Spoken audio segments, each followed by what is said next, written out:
Welcome in this e-learning class. Now here, few instructions whenever we are starting out a lecture, that you must have notebook in front of you, pen, pencil and required things you must have. You must sit in relaxed position. Relax means what? In order to write down very easily.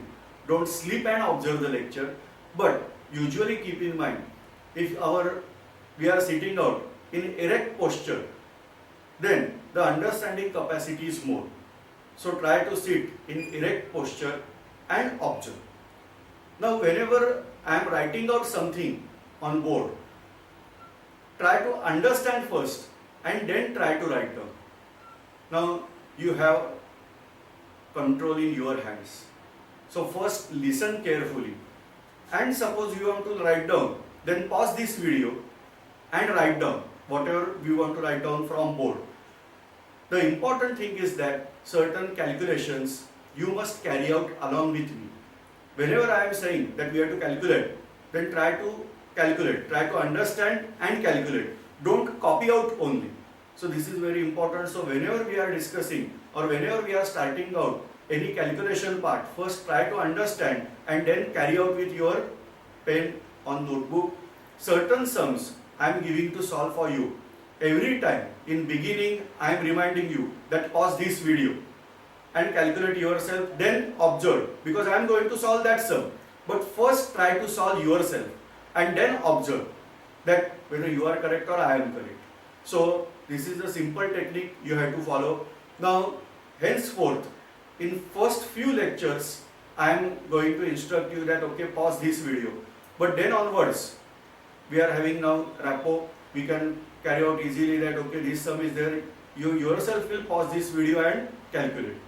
Now whenever we are giving out certain tables, no doubt they are there in your notes, they are in the textbook, but still what is my idea, that you can pause for a while and take out that table, because that will help to understand the concept more easily. Hello. Now we are starting out simple part in mathematics, that how to remove decimal. Whenever we are carrying out fractional calculation, many times we have to shift decimal either towards left or right. Let us discuss this with help of a multiplier, that is 10 to the power of something. Let us discuss this point clearly. Say I am writing 10 to the power of 1. What is meaning of that? That is equal to simply 10. Now 10 to the power of 2, that is equal to 10 into 10, that means 100. So there is 10 raised to 2. I have to write 1 and 2 zeros. Whatever the indices is there, that I am writing here. Now 10 raised to power of 3, that is equal to 10 into 10 into 10. So answer is 1000. And so on. So 10 raised to n, that is equal to 0, 0, 0, 0, 0, like that, n times 0. So this 10 to the power, that is very helpful while removing decimal. Now this part is very, very essential. With this we can write down any biggest number very easily. So I can write down this way, 10 to the power of 1000. What is the meaning of that? That is equal to 1, 0, 0, 0, 0, like that, thousands 0. So huge figure, I can increase 1 0 over here, the value is still increased, and like that. And so these types of calculations are very easy if you are able to convert with help of 10 raised to something. Now let us discuss how to remove fraction or how to shift out decimal from one point to another. Let us check out now 5.678. I have to remove this decimal. That means I have to write down this figure as 5678. In this format, I have to write this. What I have to do? Simply divide by something, because I don't want to change the value. Now, I have to shift this decimal one place, second place and third place. In order to that, I have to write in this way, 1 0, second 0 and third 0 on 1. Now here very important thing is there, we have to calculate decimal places and that many zeros we have to write down. So this figure in whole number I can write this way. Now that is equal to 5678 divided by, now you are aware 10 raised to 3, that is equal to 1000. So count zeros and write down this way.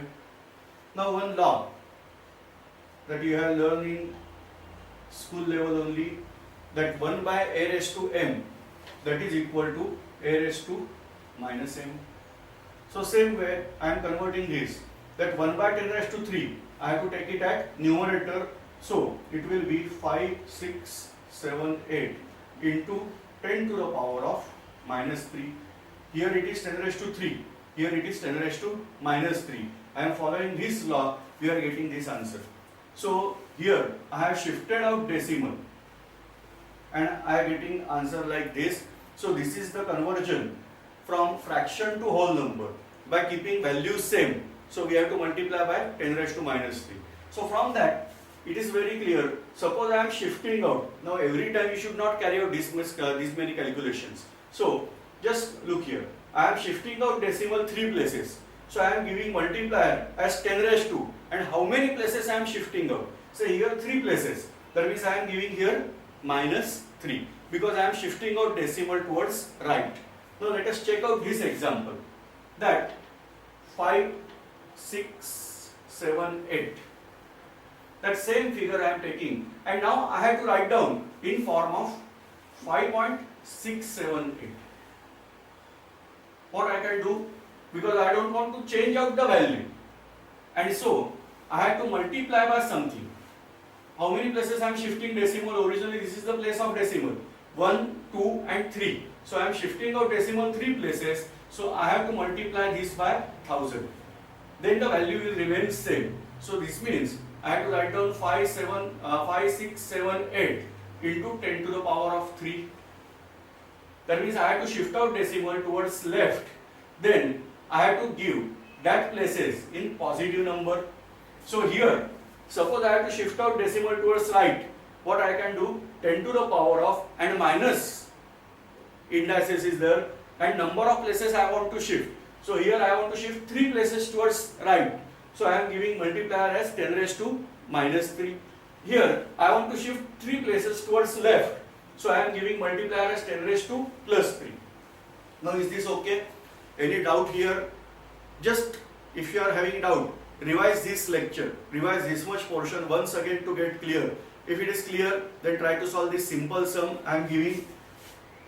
Try to find out or try to convert this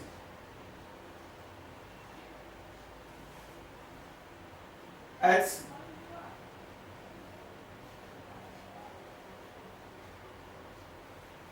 into 10 to the power of something. Just try to convert yourself first. If it is okay, alright, otherwise just observe. I am shifting out decimal 1, 2, 3, 4. So here I am shifting out decimal 4 places towards right.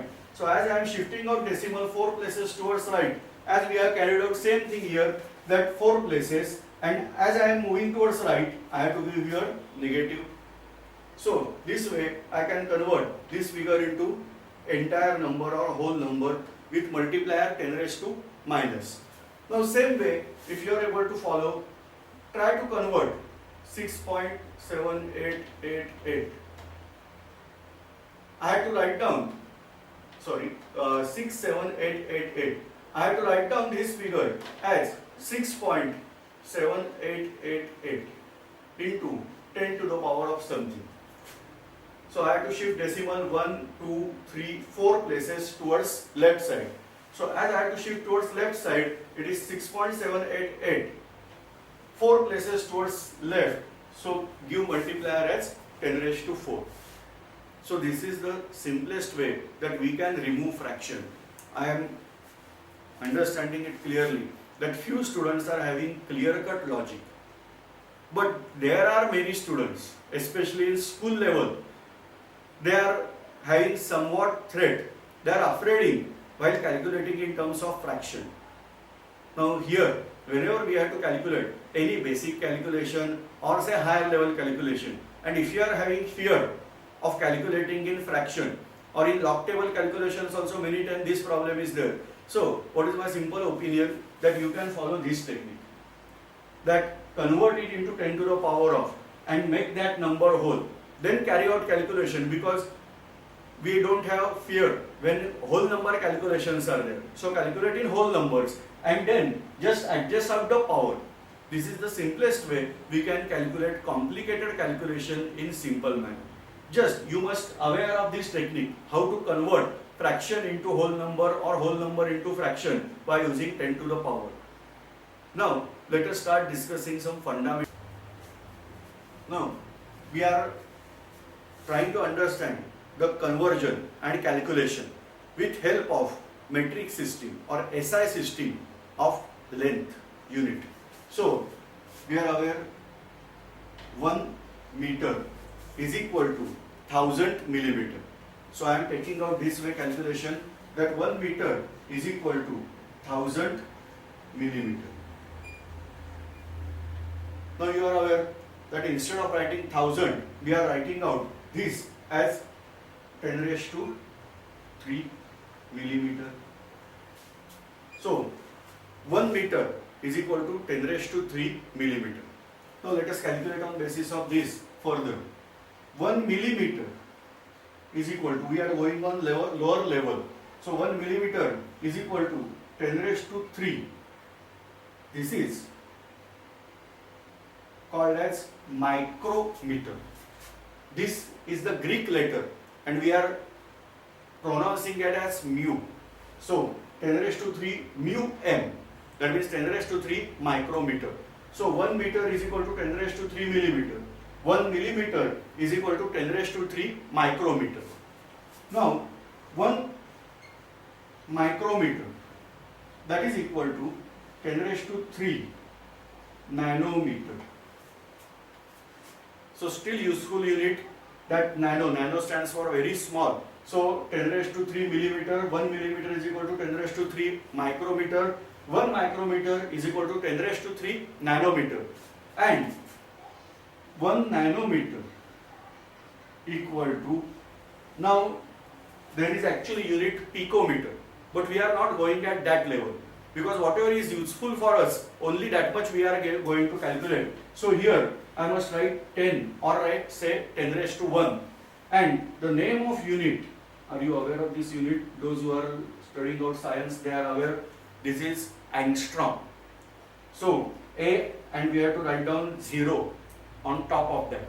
So this is called as angstrom. So 1 nanometer is equal to 10 raised to 1 angstrom. Now higher units. In terms of writing higher unit than meter, the prefix means what? Whatever we are writing out before that or beginning of word, that is called as here prefix. So 1 kilometer, this K must be written in capital.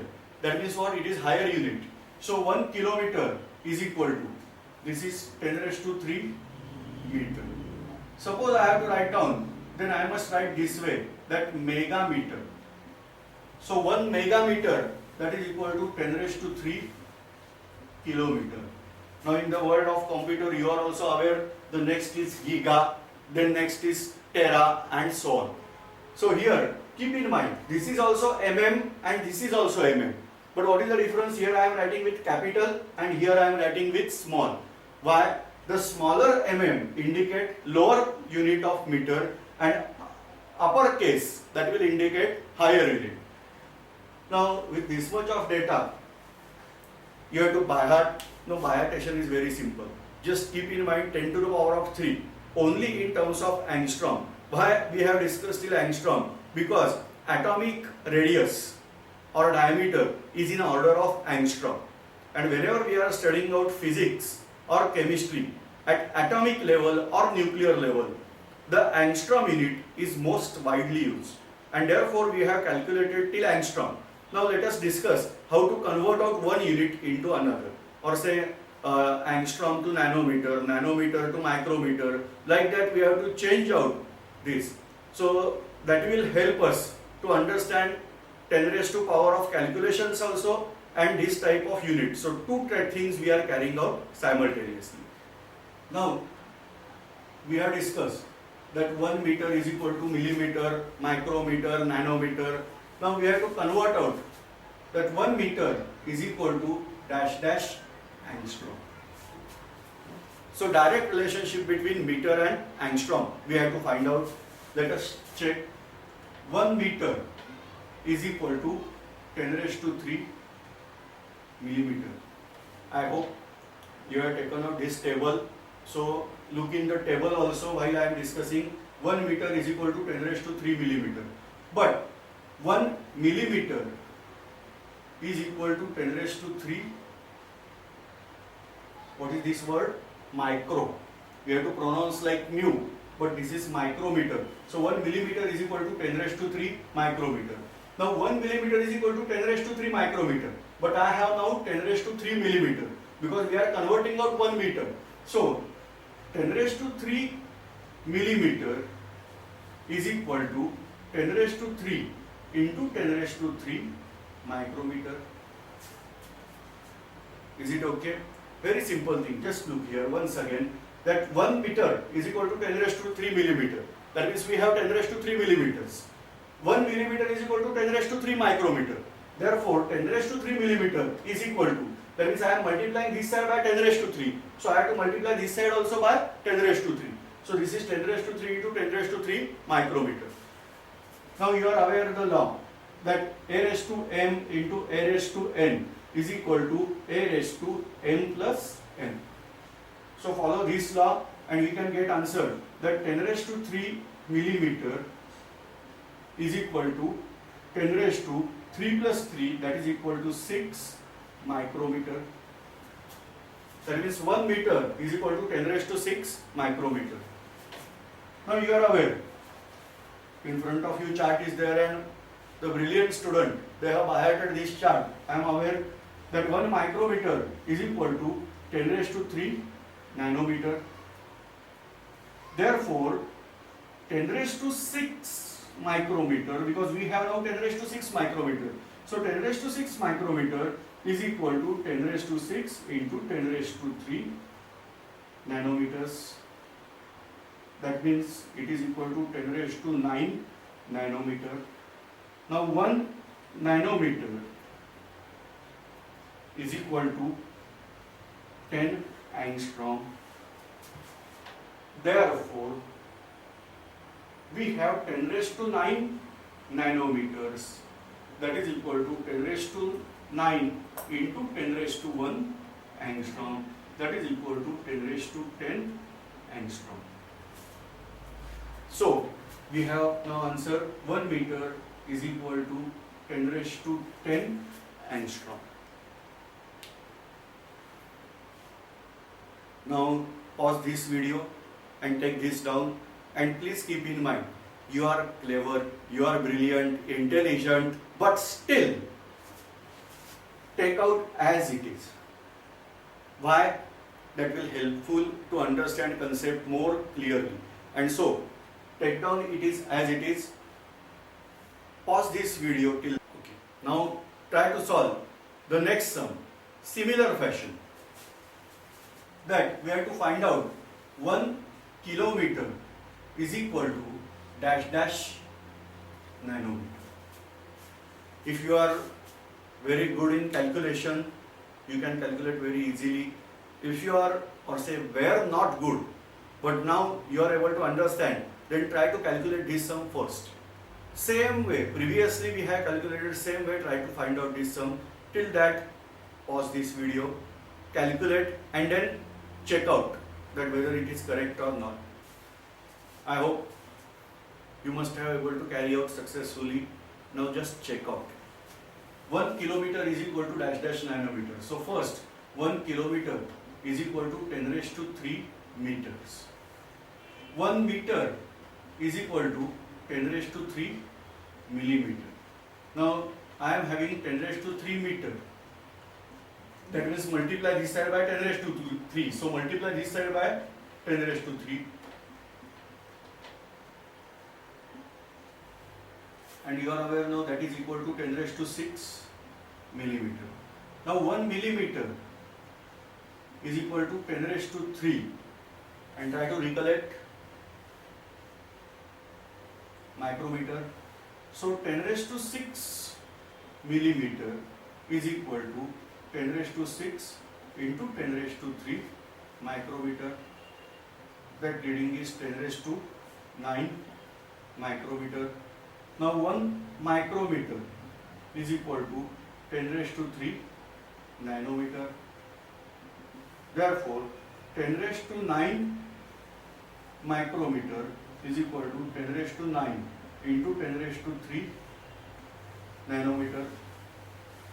That is equal to 10 raised to 12 nanometer. That's my work. 1 kilometer is equal to dash dash nanometer. So answer is 10 raised to 12 nanometers. I hope you are able to calculate this successfully. One more practice sum. Simply calculate the relationship between 1 kilometer equal to dash dash angstrom. And carry out this relationship yourself first. Till that, pause this video. Try to calculate from beginning. Don't jump out here and there. How to jump I will show. But try to calculate. I hope you have calculated successfully. Now just check out. Now I am jumping because I have carried out this work once again. So from 1 kilometer till nanometer we are aware. Now from nanometer onwards we have to find out till angstrom. So 1 nanometer is equal to 10 to the power of 1 angstrom. Therefore 10 raised to 12 nanometer is equal to 10 raised to 12 into 10 to the power of 1 angstrom. So that is equal to 10 raised to 13 angstrom. So we are having answer as 10 raised to 13 angstrom. I hope your answer is correct. Now this is somewhat simple calculation. Now let us check out the reverse way of calculation. We have established relationship between 1 kilometer and nanometer, or 1 kilometer and angstrom. Now try to find out 1 angstrom is equal to dash dash. Let us check out. 1 angstrom is equal to dash dash meter. No doubt that first we have checked out this relationship, that 1 meter is equal to 10 raised to 10 angstrom. I can use this way, that divide both sides by 10 raised to 10. Because 10 raised to 10 by 10 raised to 10, that means here I am getting 1. So 1 angstrom is equal to what? That I can find out from this way.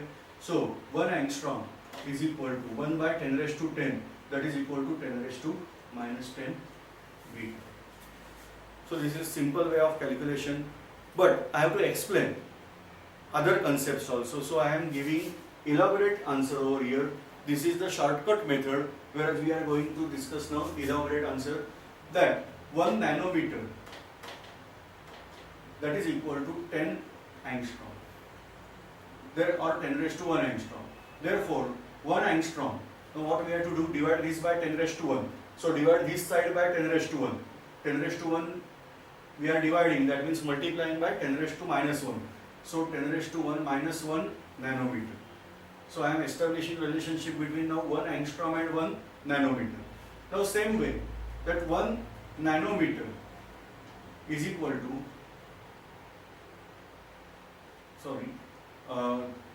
cancel out this step, 1 micrometer is equal to 10 raised to 3 nanometers. Therefore 1 nanometer is equal to 10 raised to minus 3 micrometer. What we have to carry out, divide here by 10 raised to 3. So divide here by 10 raised to 3. Dividing by 10 raised to 3 means multiplying by 10 raised to minus 3. Therefore, now we have 10 raised to minus 1 nanometer. So 10 raised to minus 1 nanometer is equal to 10 raised to minus 1 into 10 raised to minus 3 micrometer. Multiply both sides by 10 raised to minus 1. Then we are getting this way. So that is equal to 10 raised to minus 4 micrometer. Same way carry out next, that higher unit of micrometer, that is millimeter. So 1 millimeter is equal to 10 raised to 3 micrometer. Divide this side by 10 raised to 3, this side by 10 raised to 3. So we are getting relationship between micrometer and millimeter. Now we have 10 raised to minus 4 micrometer. So multiply both sides by 10 raised to minus 4.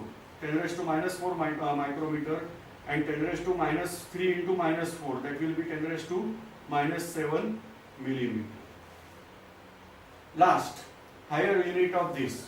So 1 meter is equal to 10 raised to 3 millimeter. Therefore, 1 millimeter is equal to 10 raised to minus 3 meter. Same way. Now as it is 10 raised to minus 7 millimeter, so multiply this side by 10 raised to minus 7. So 10 raised to minus 7 millimeter is equal to 10 raised to minus 10 meter.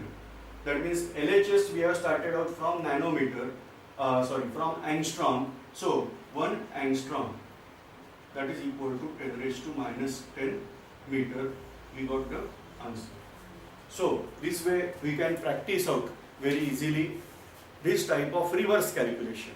Now one calculation from your side, that 1 angstrom is equal to dash dash kilometer. Try to find out that 1 angstrom is equal to dash dash kilometers. So I hope you have calculated it nicely, that 1 angstrom is equal to dash dash kilometer. Previously we have calculated 1 kilometer is equal to 10 raised to 13 angstrom. Have you calculated this? So on basis of that, I will explain simply 10 raised to 13. So divide this side by also 10 raised to 13. Therefore 1 angstrom is equal to 10 raised to minus 13 kilometers. I hope in school days you must have studied science with interest. If not, learn now. Very simple techniques are there, but certain fundamentals you must aware. Now let us discuss some fundamental part from motion. You are aware that certain entities we have to explain on basis of its units as well as direction. And for certain, direction is not required. Say for example mass, I can explain in terms of kilogram. Length, I can explain in terms of meter. But whenever I have to talk of displacement, suppose one person is standing at the center of ground. He is standing and he moved 5 meters from that center. Find out his exact position. Can you able to find out? Say this is the ground which is supposed to be, we are planning out a circular one. This is center of that ground and that person is standing on center of this ground. And then he moved 5 meters. Find out its location, his location. Now this is the center position. 5 meter is the distance. Suppose this is the distance as 5 meter. So he can be here, here, here, here, anywhere. So I can say he can be anywhere on the circle of radius 5 meter, center from that 5 meter radius. Wherever the circumference is there, on that circumference of 5 meter radius circle, he may be anywhere. But suppose I am saying that person is moved 5 meter towards north, then it's obvious this is suppose north direction, then I can give exact position. This is called as displacement of person. So for displacement, only unit is not sufficient. With unit, direction is also required. Now let us check out another example. One car is moving with speed of 60 km per hour. Another car is moving with speed 61 km per hour. So first car is having speed 60 km per hour. Second car is having speed 61 km per hour. What is the result of collision? Suppose both cars collides on each other. Then what is the result? Now we can check out this probability. First thing, that car with 60 km is moving in this direction, and car with 61 km is moving in this direction only. Then what is the result of collision? And check out, the car with 61 km is moving in this direction and 60 km per hour that is moving in this direction. Then what is the result of collision? In both the cases, the result of collision is different. So here we have to explain the concept that only speed, that is kilometer per hour, is not important. Apart from that, direction is also important. And so certain entities which are depending on direction also, they are called as vectors. So what is vector? The entity which required unit as well as direction, that is called as vector. The scalar requires only unit, no direction is required, then that is called as scalar. Just in this discussion only, I said velocity of that, and then suddenly I said sorry, no, speed of that. What is the difference? Velocity is vector quantity, whereas speed is scalar quantity. What is the velocity? Displacement in unit time. You are aware displacement means what? The difference between initial position and final position. Whereas speed is distance upon time. Suppose in map you can able to observe this is Mumbai and this is nearby surrounding area. Somewhere here Pune is there. This is Mumbai. I have to travel from Mumbai to Pune by train. So we are not traveling in this direction. From CST, our train will move in this direction. Pune is in opposite direction. We are moving towards north. Then we are crossing out this creek. Then there is Kalyan. Then we will move towards Karjat and then towards Pune. So this is the distance travelled by my train, whereas this is the displacement. Suppose I am having helicopter and from CST I am simply rising out helicopter here and travelling in straight line, then what is the difference? This is called as displacement. Whereas whatever travelled by train, this is called as distance. So if I have to calculate the speed of train, I can say that Karjat is somewhere 100 km and then almost 60 or 70 km, I don't recollect, that 160 or 170 km we have to travel, or more than that also. Let us imagine 200 for our simplest calculation, and train will take 4 hours for this journey. So what is the speed of train? That is 200 km is travelled in 4 hours. I have to carry out per hour. That means I have to divide this side by 4. Suppose I am dividing this side by 4, then I have to divide this side also by 4. So I am getting 4 1 ja 4 5 ja 0. So 50 km per hour, or say 1 hour. So what is the speed of train? 50 km per hour. No doubt this is average speed. Whereas velocity, suppose on map, the accurate map, I am taking the protractor and measuring out distance. This distance comes somewhere around 100 km. And obviously train travel in distance in 4 hours. So for 100 km in 4 hours, therefore divide both sides by 4, I am getting 25 km in 1 hour. So the velocity of train is 25 km per hour, but speed of train is 50 km per hour. This is the difference between speed and velocity. So velocity is a vector, whereas speed is a scalar. It doesn't matter the change in direction, but velocity requires change in direction. So here we can able to distinguish between speed of train and velocity of train. Same way, in vehicle also, whenever we are traveling, whatever given, that is not called as velocity meter, that is called as speedometer, because speed is measured from that. So now it is clear that certain quantities require direction, and certain quantities are not required direction. So this is called as scalar and vector. Now let us discuss another fact. Now certain formulas. Now velocity may be constant, may not be constant. Suppose there is change in velocity, then for that purpose we can say there is acceleration. What is acceleration? Rate of change of velocity. Let us check out.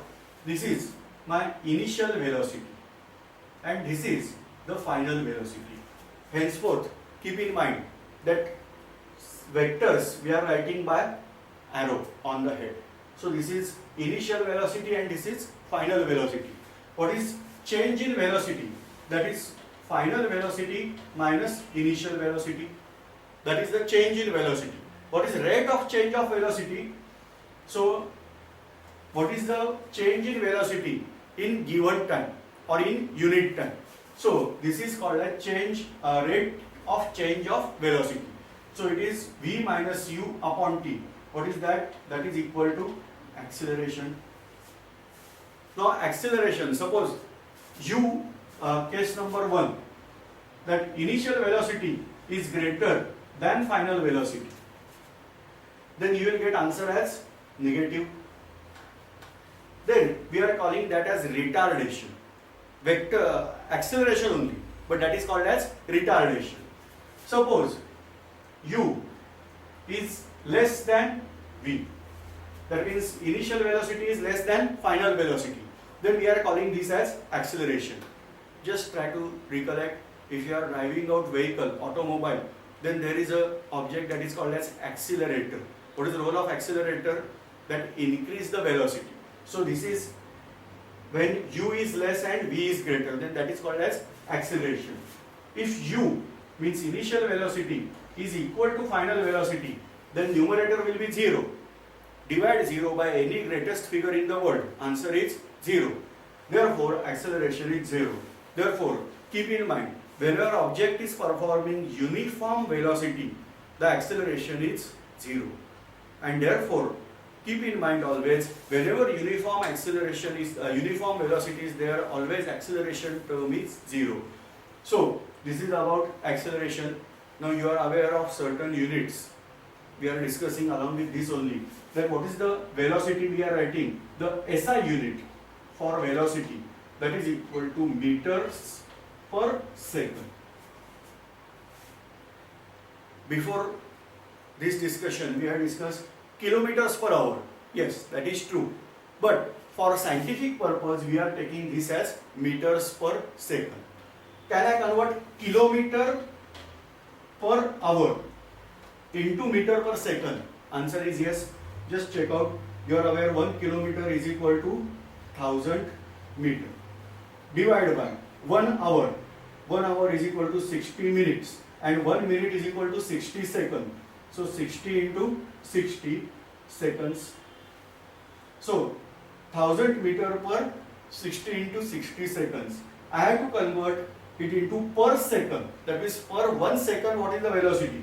So I have to divide this side by 60 into 60, that means 3600. So I have to divide this side by 3600. Both way I am dividing. Are you able to follow? Numerator and denominator both are divided by same figure. So that is equal to, I am cancelling out this 1000 by, what is unit? Meter per second. So simply we can calculate 10101010 cancels out. This is 10 by 36, that is equal to 2 5 18, and therefore I can convert kilometer per hour, that is equal to 5 by 18 meter per second.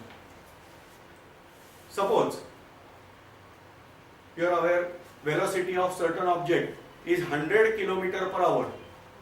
Calculate in terms of second. How we are going to solve this? The velocity is 100 kilometer per hour. That is equal to 100 into 5 by 18 meter per second. Just now we have calculated this. So just carry out this calculation, you will get clear cut answer in terms of meter per second. So carry out this calculation.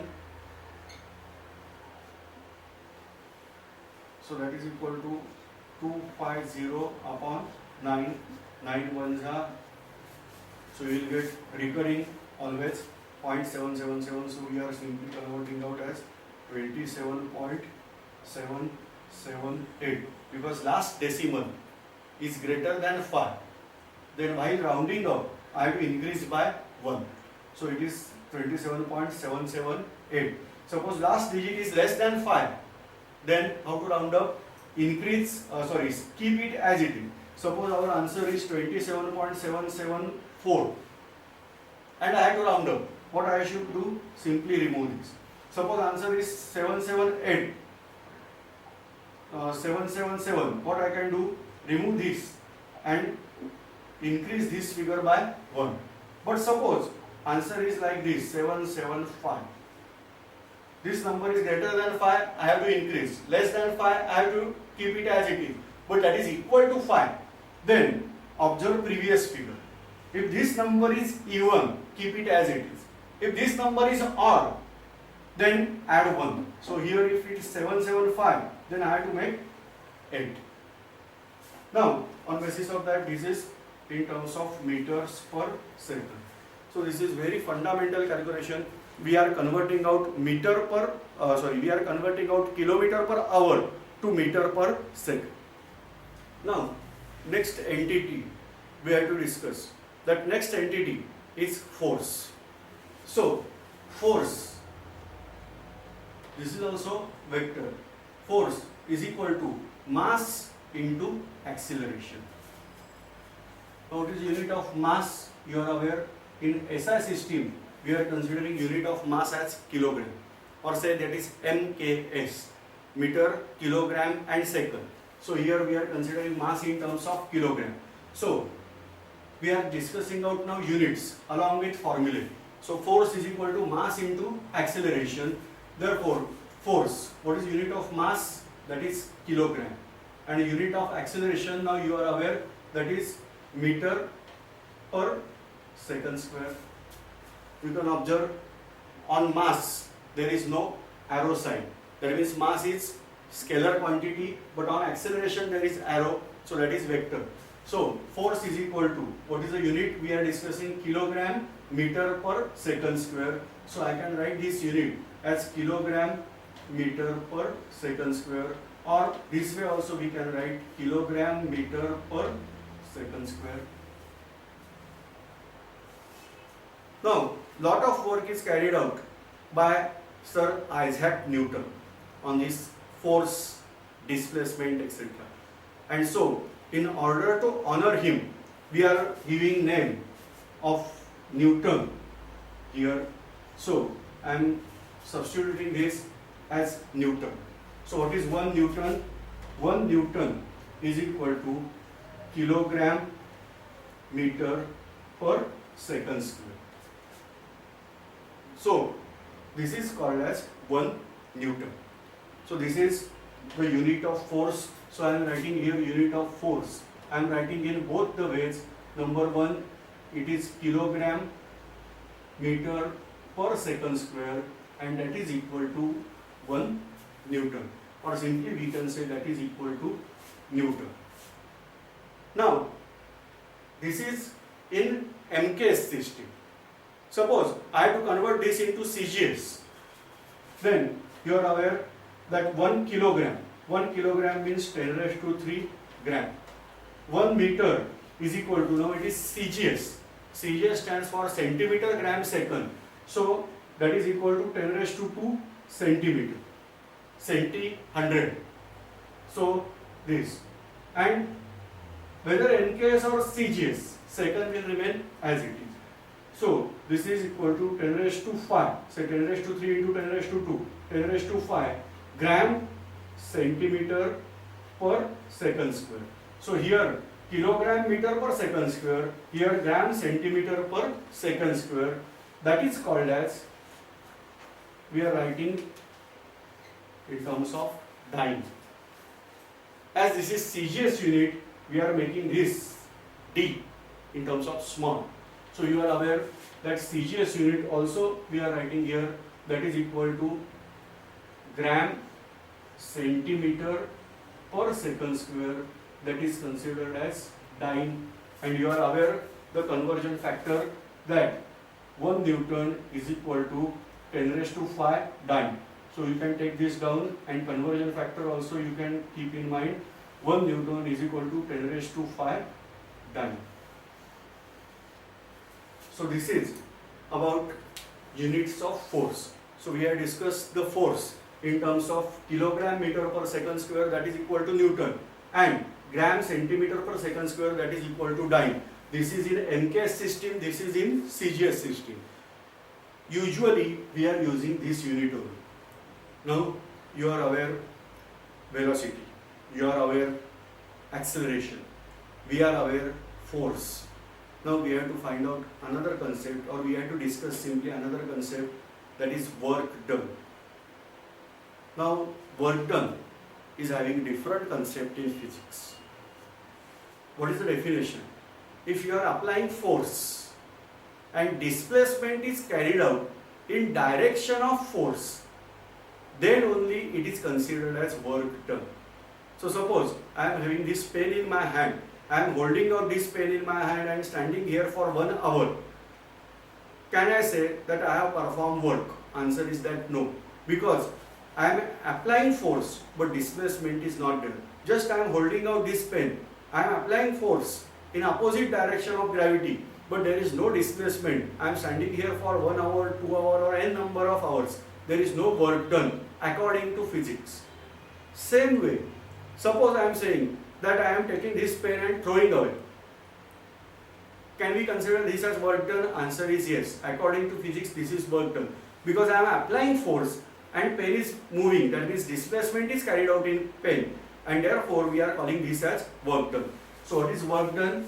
That W is equal to, we are applying force and displacement is carried out in the direction of force, then that is called as work.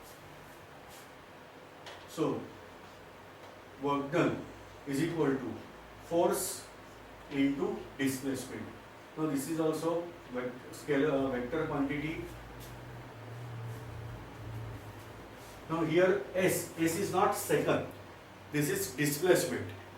So force into displacement, and that's why that example is valid. Suppose I am holding this pen for 1 hour, then I am applying force on this pen, but what is the displacement? 0, and therefore we have to say that as this is 0, work done is 0.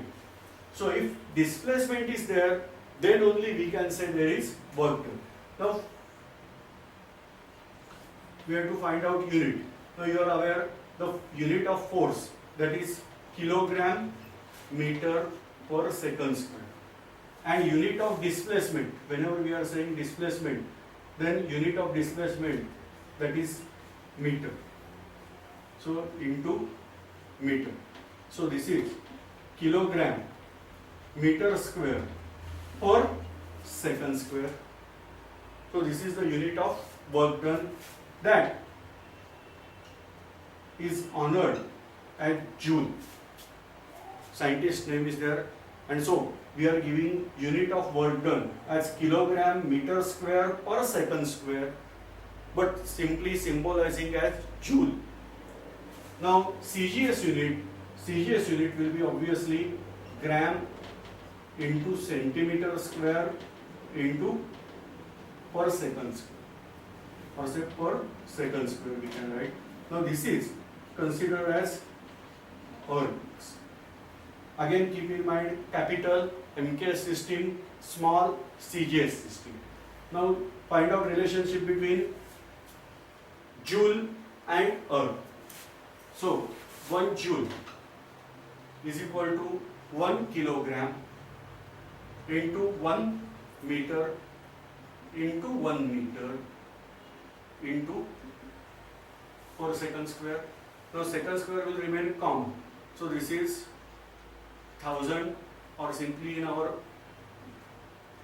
concept we can write 10 raised to 3 gram into 10 raised to 2 centimeter into 10 raised to 2 centimeter per second square per meter is equal to 10 raised to 2 centimeter.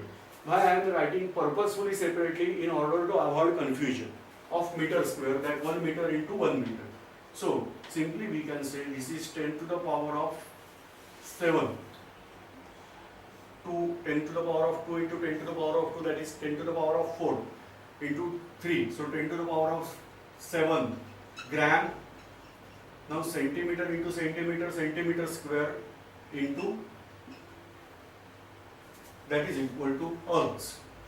And so 1 joule is equal to 10 raised to 7 ergs. So we have now unit for work done, that is equal to, that is equal to kilogram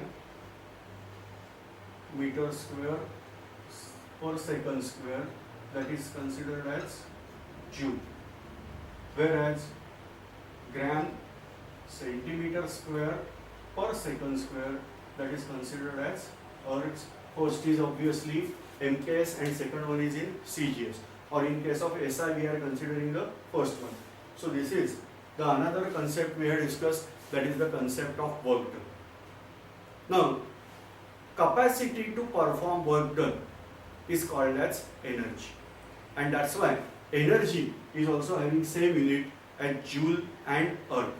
Many people confuse between energy and heat.